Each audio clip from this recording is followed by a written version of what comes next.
शिंदे माझी मुलगी यशस्वी हिच्या उरणमध्ये निगरून हत्या झालेली आहे. दाऊद शेख नावाच्या जिहाद्याने केलेली आहे. मंडळी, आज आपण इथे उरणमध्ये उपस्थित आहोत. हे उरणचं हॉस्पिटल आहे, सरकारी हॉस्पिटल, आणि इथे मुलीची प्रोसिजर चालू आहे. तिची डेथ बॉडी आज सापडलेली आहे आपल्या यशस्वी शिंदे ताईची. 2019मध्ये एक FIR झाली होती दाऊद शेख नावाच्या या जिहाद्यावर, आणि या जिहाद्याने आज तिचा सूड उगवला. त्याने तिला किडनॅप केलं, फसवलं, षडयंत्र केलं, काय केलं ते पोलीस इन्व्हेस्टिगेशनमधून शोधतीलच. पण ह्या जिहाद्याने त्याचा बदला असा घेतला की ताईचे तुकडे केले, ताईची केस कापली किंवा अन्य गुप्त अंगांवर त्याने प्रहार केलेला आहे. इतकी राक्षसी वृत्ती, म्हणजे राक्षसही असे नव्हते, राक्षस हे बलात्कारीही नव्हते. तर हा एक सामूहिक गुन्हा घडलेला आहे. आणि दाऊद शेख नावाचा हा जिहादी इतके दिवस गायब होता, नंतर तो इकडे पुन्हा आला. त्यांनी षडयंत्र केलं आणि ताईला ट्रॅपमध्ये फसवलं, आणि आज तिची निर्गुण क्रूरतेने हत्या केलेली आहे. आणि ह्याला शब्दच सुचत नाही, कारण राक्षसांना आपण बदनाम नाही करू शकत. राक्षस असे नव्हते, राक्षस बलात्कारी नव्हते, पण ह्यांना फाशीची शिक्षा झाली पाहिजे.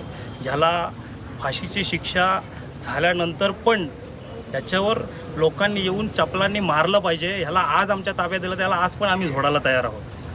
तर माझी समस्त हिंदू बांधवांना विनंती आहे की आज आपल्या 14-14 वर्षाच्या मुली यांच्यासोबत पळून जात आहेत, त्या जिहाद्यांसोबत यांच्या ट्रॅपमध्ये फसत आहेत, आणि कुठे ना कुठेतरी यांना मुस्लिम बनवलं जात आहे. तर महाराष्ट्र सरकारला अजून किती डेटा हवा आहे लव्ह जिहादच्या केसेसचा? महाराष्ट्रामध्ये अवैध धर्मांतरण बंदी कायदा कधी येणार? अजून किती केसेस हवे आहेत? आमच्याकडे काही डेटा आहे, आम्ही तुम्हाला देऊ का? महाराष्ट्र सरकार कधी जागा होणार? आणि महाराष्ट्र सरकार जागं होईल नाही होईल, मला म्हणायचं आहे की हे हिंदू कधी जागे होणार? आज आपल्या मुलींचे तुकडे होत आहेत, उरणसारख्या ठिकाणी असेल किंवा अन्य कुठल्याही ठिकाणी. तर हे तुकडे होत असताना आपल्या मुली आपण तुकडे होण्यासाठी वाढवलेल्या आहेत का? जन्माला घातलेल्या आहेत का? आपल्या मुलींवर आपलं लक्ष आहे का? ह्या सर्व प्रश्नांची उत्तरं शोधण्यासाठी आपण कुठे ना कुठेतरी प्रबोधन करूच. पण मला म्हणायचं आहे की ह्या वडिलांचा चेहरा पहा तुम्ही. या ताईवर अन्याय झालेला आहे.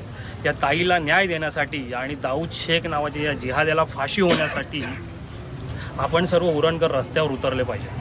आणि लवकरच आपल्यापर्यंत ती माहिती पोहोचवली जाईल की ह्या ताईला न्याय मिळवून देण्यासाठी आणि या दाऊद शेख नावाच्या जिहाद्याला फाशी होण्यासाठी, योग्य ती कारवाई होण्यासाठी, योग्य तो प्रशासनाचं लक्ष केंद्रित करण्यासाठी आपण समस्त उरणकरातील हिंदू बांधवांनी रस्त्यावर उतरलं पाहिजेत. आणि इथे काही नरेटिव्ह सेट केले जात आहेत जेणेकरून तो काय बोलतात, आजकाल ते नरेटिव्ह सेट समोर येतात, म्हणजे की तो पागल आहे, त्याची मानसिक रुग्ण आहे किंवा ड्रग्स घेत होता, फलाना ढिंका, असे नरेटिव्ह सेट केले जातात.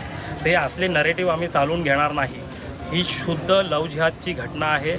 एक हिंदू मुलीला मुस्लिम करण्यासाठी प्रेम केलं जातं, आणि प्रेम फसलं, प्रेमामध्ये अडथळे निर्माण झाले की मग हत्या करायची किंवा ब्लॅकमेलिंग करायची किंवा देशाबाहेर कुठेतरी विकायचं. सो कुठे ना कुठेतरी ह्या घटना लवकरात लवकर थांबल्या पाहिजेत. यासाठी महाराष्ट्रामध्ये अवैध धर्मांतरण बंदी, जे उत्तर प्रदेशच्या धर्तीवर कायदा आलेला आहे, तो देखील आला पाहिजे.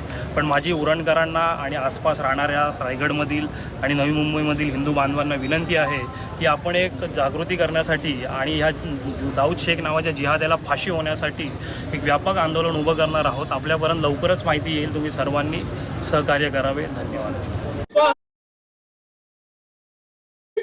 यशस्वी यशस्वी यशस्वी यशस्वी दाऊद शेख दाऊद शेख यशस्वी यशस्वी यशस्वी यशस्वी दाऊद शेख दाऊद शेख दाऊद शेख पाहिजे झालाच पाहिजे